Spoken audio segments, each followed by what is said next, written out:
Hello everyone, आप सबका इस क्लास में स्वागत है। यूपीपीसीएस का नोटिफिकेशन आ चुका है। आपकी एग्ज़ाम प्रिपरेशंस चल रही होगी। इस एग्ज़ाम प्रिपरेशंस में 4 चांद लगाने के लिए हमने एक पीवाईक्यू सीरीज़ स्टार्ट की है। इस पीवाईक्यू सीरीज़ में हम इंडियन पॉलिटी के लास्ट ईयर्स के पीवाईक्यू देखने वाले हैं टॉपिक वाइज। रेफरेंस के लिए हम इस बुक का यूज़ करेंगे। यहाँ से हम पीवाईक्यू देखेंगे 1 बाई 1 एंड जितने भी पीवाईक्यू आ चुके हैं उनको हम कवर करेंगे।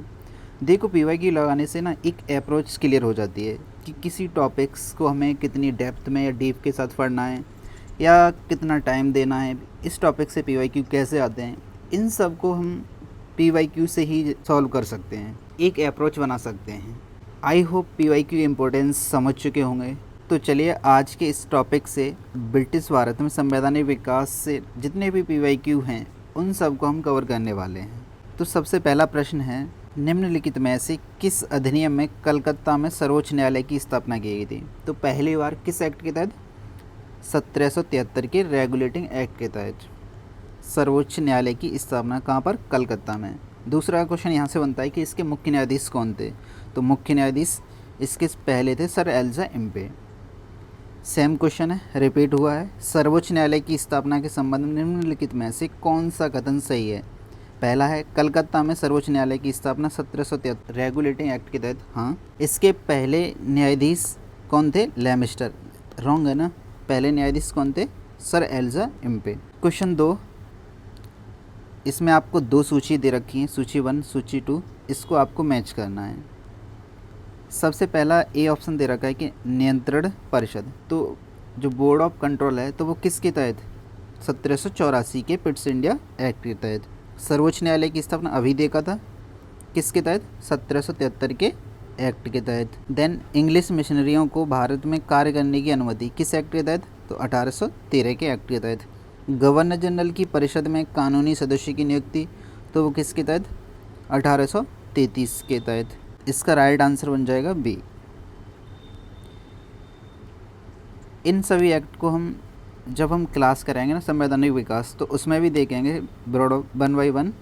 लेकिन इससे पहले आप पीवाईक्यू एक बार समझ लो कैसे पीवाईक्यू पूछे जाते हैं। वीडियो पॉज करके इसको टॉपिक्स को भी देखो सही से। नेक्स्ट क्वेश्चन है, किस अधिनियम के द्वारा ब्रिटिश संसद ने चाय और चीन के साथ व्यापार को छोड़कर ईस्ट इंडिया कंपनी के भारत के साथ व्यापारिक एकाधिकार समाप्त कर दिया था? तो कौन सा एक्ट था? 1813 का एक्ट। बेसिक फीचर्स है, वीडियो पॉज करो, पढ़ो। नेक्स्ट क्वेश्चन, किस अधिनियम ने भारतवासियों को अपने देश के प्रशासन में कुछ हिस्सा लेना संभव बनाया था? तो सबसे पहले हम देखें तो इसका राइट आंसर होगा इंडियन काउंसिल एक्ट 1861 का। पता नहीं घटना चक्र वालों ने क्यों ए ऑप्शन दे रखा है, क्योंकि 1861 का एक्ट था, उसमें पहली बार भारतीयों को विधायी परिषदों में नामित किया गया था। तो वे 3 सदस्य थे, बनारस के राजा, पटियाला के महाराज एंड सर दिनकर राव। तो इसी प्रकार इसका आंसर होगा डी, 1861 का एक्ट।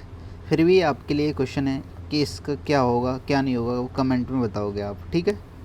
लेकिन राइट आंसर क्या है इसका? डी। नेक्स्ट क्वेश्चन देखिए, निम्नलिखित में से किस अधिनियम के अंतर्गत भारतीय विधान परिषद को बजट पर बहस करने की शक्ति प्राप्त हुई है? तो किस एक्ट के तहत हुई है? 1892 का एक्ट। इसको अब एक्सप्लेनेशन में समझते हैं। 1892 के भारतीय परिषद अधिनियम ने विधान परिषद के कार्यों में वृद्धि की। इसके तहत बजट पर बहस करने की शक्ति दी गई, परंतु मतदान करने की नहीं थी। इस अधिनियम के तहत 6 दिन की पूर्व नोटिस पर कार्यपालिका से प्रश्न पूछने की अनुमति दी गई, परंतु पूरक प्रश्न नहीं पूछ सकते थे आप। याद रखना है आपको कि पूरक प्रश्न नहीं, बजट पर सिंपली बहस कर सकते हो, आप मतदान नहीं कर सकते हो, ठीक है। नेक्स्ट क्वेश्चन है कि भारतीय विधान पालिका प्रथम बार द्विसदनीय बनाई गई थी। तो प्रथम बार कब बनाई गई थी? तो 1919 के एक्ट के तहत। 1919 के एक्ट के तहत। इसमें हमें पता होना चाहिए कि प्रांतों में द्वैध शासन इसी एक्ट के तहत लाया गया था, ठीक है। नेक्स्ट क्वेश्चन देखो आप कि भारतीय सिविल सेवा के संदर्भ में निम्नलिखित में से या निम्नलिखित कथनों में से कौन सा कथन सही है? तो पहला ऑप्शन है कि भारत सरकार अधिनियम 1919 में भारतीय सिविल सेवा के लिए एक अलग परीक्षा का प्रावधान किया गया था जो भारत में होनी थी। सही है बात।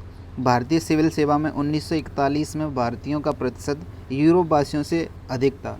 1941 की बात की, यानी भारत छोड़ो आंदोलन चल रहा था 1942 के आसपास, तब किए। हाँ, हो सकता है सिंपली देन इसकी व्याख्या देखो, इसमें बोला है कि भारत में आधुनिक मेरिट आधारित भारतीय सिविल सेवा जो ICS का प्रारंभ था 1854 में लंदन में सिविल सेवा आयोग की स्थापना के साथ हुआ था। 1855 से इस हेतु प्रतियोगी परीक्षा लंदन में आयोजित की जाती थी। भारतीयों की लगातार मांग के बावजूद यह परीक्षा भारत में न होकर लंदन में ही होती थी। मांग थी लेकिन लंदन में होती थी। फिर अंततः 1919 का एक्ट आया था। इस एक्ट में बोला गया कि अब जो ICS की परीक्षा है वो भारत में होगी। तो प्रारंभ हुई इलाहाबाद, देन बाद में दिल्ली प्रारंभ हुई थी। 1930 के दशक के अंत तक यूरोप वासियों की उपलब्धता भारतीय सिविल सेवा में कम होती गई तथा इस सेवा में 1941 तक स्पष्ट रूप से भारतीयों का प्रतिशत यूरोपियों से अधिक हो चुका था। तो इसका राइट आंसर क्या होगा? सी। अब पता ही चल गया होगा, क्लियर बिल्कुल। देन नेक्स्ट क्वेश्चन है कि निम्नलिखित में से किस अधिनियम द्वारा 120 सदस्यों वाला चैम्बर ऑफ प्रिंसेस की व्यवस्था की गई थी? तो किससे व्यवस्था की गई थी? 1919 के एक्ट के तहत। इस क्वेश्चन को देखो, राष्ट्रपति की अध्यादेश निर्गत करने की शक्ति प्रेरित है, यानी कि राष्ट्रपति की पूछ रहा है, ना कि वायसराय की।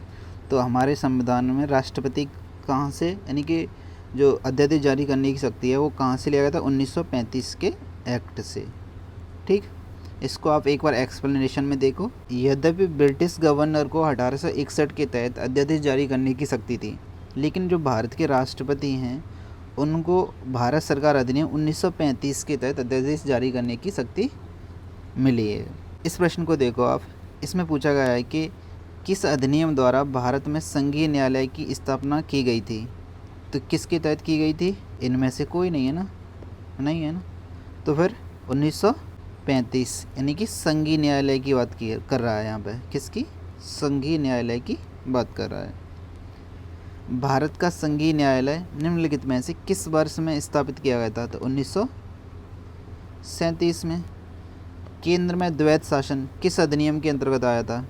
तो 1935 का। प्रांतों में 1919 के एक्ट के तहत। निम्नलिखित में से किस अधिनियम ने केंद्र में द्वैत शासन प्रणाली को स्थापित किया था? 1935 का एक्ट। एक संघीय व्यवस्था और केंद्र में द्वैत शासन लागू किससे हुआ था? 1935 के एक्ट के तहत। अखिल भारतीय महासंघ स्थापित करने का प्रावधान शामिल किया गया था। तो 1935 का एक्ट। निम्नलिखित में से किस एक अधिनियम ने भारत में संघीय शासन की व्यवस्था की थी? तो भारत सरकार अधिनियम 1935। 1935 के अधिनियम द्वारा स्थापित संघ में अवशेष शक्तियाँ किसको दी गई थी? तो गवर्नर जनरल को। निम्नांकित में से कौन सा एक भारत शासन अधिनियम 1935 में स्वीकार किया गया महत्वपूर्ण और स्थायी अवयव नहीं है? तो कौन सा नहीं है? देश के लिए लिखित संविधान। बाकी सब प्रावधान ये 1935 के एक्ट में थे, एक ही प्रावधान ये लिखित संविधान हो ये नहीं था। सबसे पहले यानी कि क्रिप्स प्रस्ताव ने बात की थी लिखित संविधान की। 1935 का एक्ट है वो क्यों महत्वपूर्ण है? 1935 का एक्ट महत्वपूर्ण इसलिए क्योंकि ये भारतीय संविधान का एक प्रमुख स्रोत है। कैसे स्वतंत्रता मिली थी? नहीं ना। भारत विभाजन का उल्लेख है? नहीं ना। रियासतों को समर्पित किया? नहीं ना। तो क्यों है? बस भारतीय संविधान का प्रमुख स्रोत है। लास्ट क्वेश्चन देखो, निम्नलिखित अधिनियमों में से किस अधिनियम के फलस्वरूप बर्मा भारत से अलग हुआ था? तो 1935 के एक्ट के तहत। तो इसी लास्ट क्वेश्चन के साथ आपके इस टॉपिक से रिलेटेड PYQ कंप्लीट होते हैं। आई होप कुछ ना कुछ आइडिया लगा हो कि हम एक PYQ कैसे सॉल्व करें या PYQ इस टॉपिक से किस प्रकार आते हैं। ठीक, अगर ये वीडियो हेल्पफुल रही हो तो लाइक शेयर कमेंट करना ना भूलें, क्योंकि YouTube का फंक्शंस लाइक करने से ही वीडियो को पुश करता है। तो आज के लिए इतना ही। थैंक यू, नमस्ते, हंसते रहिए, मुस्कुराते रहिए। जय हिंद।